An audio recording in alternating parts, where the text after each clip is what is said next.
Former UFC flyweight champion Deiveson Figueiredo was involved in a serious car accident today in Belém, Brazil. The fighter's Land Rover reportedly flipped over several times after being hit by a speeding vehicle driven by a young woman who was allegedly trying to flee a scene. Sharing a video on social media, Figueiredo wrote, "Thank God for the deliverance. Today I had an accident. A young woman, apparently fleeing and driving at high speed, hit the middle of my vehicle, causing my car to flip over several times." Figueiredo later confirmed he was alone in the car and escaped without injuries thanks to his bulletproof vehicle.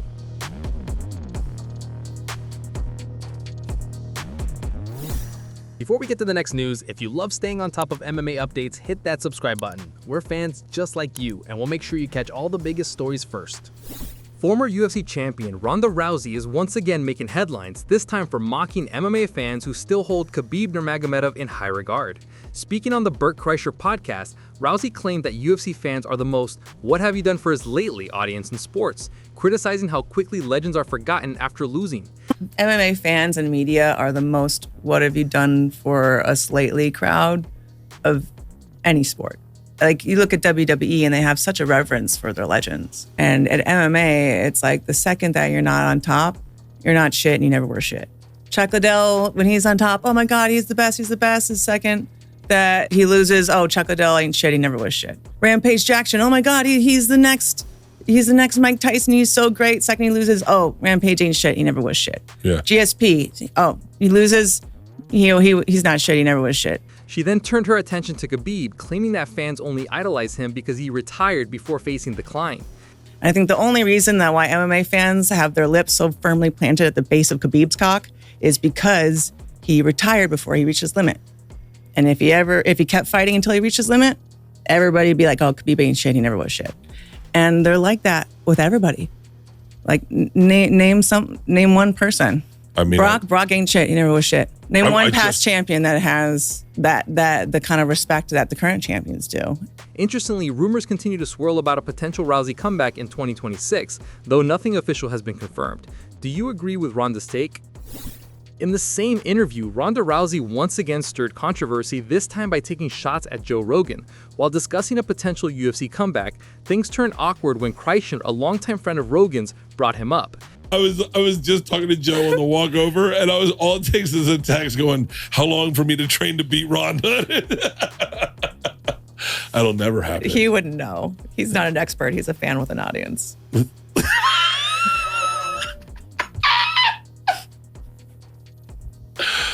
That's interesting. Is that how you feel about you? Never fought. He fought Taekwondo, right? Never fought. That's not fighting. It's not fighting. Well, the tension stems from Rousey's past remarks earlier this year, where she accused Joe Rogan and the MMA media of turning on her after her losses to Holly Holm and Amanda Nunes. It was really disappointing to see how happily everybody turned on me and how people like Joe Rogan, who were crying in the ring about the honor of being able to call my fights, people I considered friends in the media, so quickly turned on me. At the Dirty Boxing event, Jon Jones made a heartfelt plea to Dana White to fight at the White House event. Can't wait to see you compete the White House. Can't wait to see it. I know. I really hope it happens. Dana, bro, please, bro. Please. I'm training. I feel great. I'm healthy. And I'd be so honored to represent our country and do what I do best. The former champion is clearly determined to make the UFC White House card a reality. Do you think we will see Jon Jones at the White House card? Former BMF king George Gamebred Masvidal says he's also been training for 2 to 3 months and is pushing for a spot on the rumored UFC White House card in June 2026.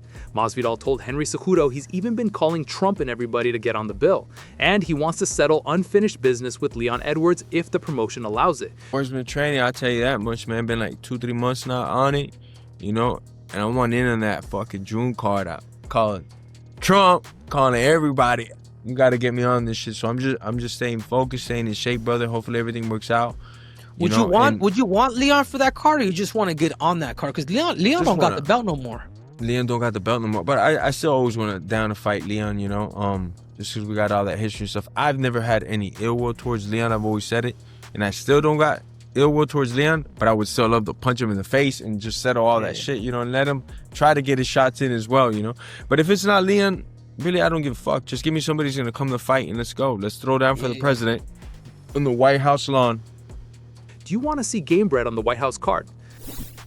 Dan Hooker promises to humble Arman Tsarukyan when they meet in a crucial clash on 22nd November in Qatar. Hooker, ranked number 7, says outperforming expectations will expose Tsarukyan, the number 2 contender, as more human despite his super freak reputation and make him look like an idiot. Hooker explained to Sky Sports, "This fight excites me because they feel like he's a lot better than I am. That's why this fight excites me so much. So then it's like anything good that I do, he's gonna start to look like more of an idiot. He was supposed to be like this super freak athlete, title contender, the guy that beat Ilya. They're hiding the champion from him. This is like his story. And now he's losing to Dan Hooker, the bloke from New Zealand who's lost a third of his fights. So it's like anything that I do starts to make him look more and more human. I feel like he's the one that has something to prove in this fight. Can Hooker pull off the upset, or will Tsarukyan prove his super freak status? Alex Pereira is back in training after UFC 320 and has been spotted intensively training grappling alongside Sean Strickland. Isso, pra lá, não deixa ele coisar, isso, volta, parede, senta em cima dele, gira pra ele. Você jogar nessa, você fica, gira em cima dele. Boa, tempo.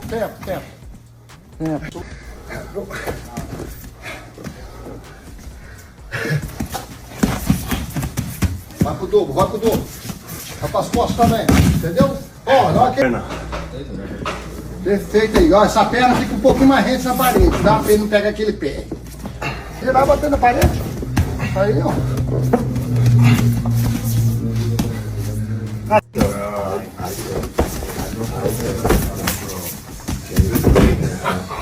Again. Se for pro 5, você vai saber que ele vai ficar lá.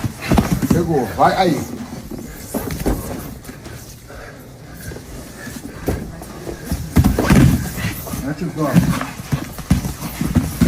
Boa, saiu.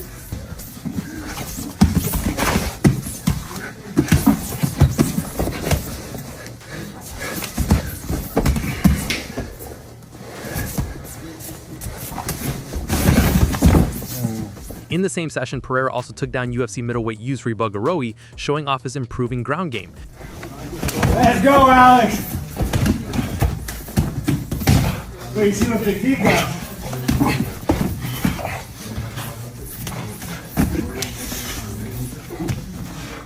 Nice switch. Surprisingly, he was also being trained with Mark Zuckerberg, making for one of the most unexpected training combos in MMA history.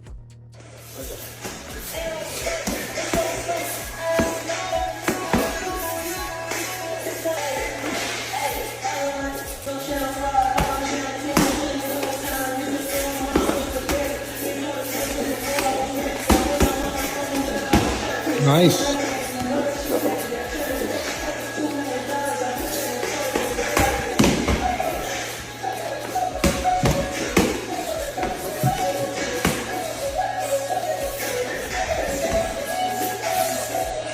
$15 seconds.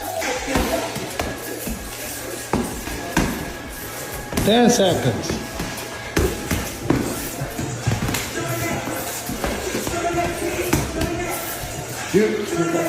Tá. Nice.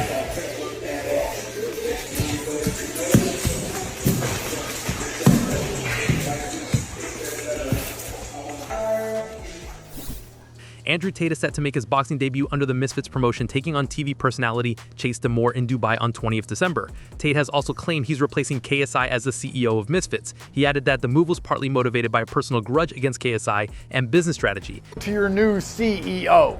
I wouldn't say it was a hostile takeover, but it was certainly planned. And Mams and I are going to be working together to finally put Misfits where it belongs on the world stage.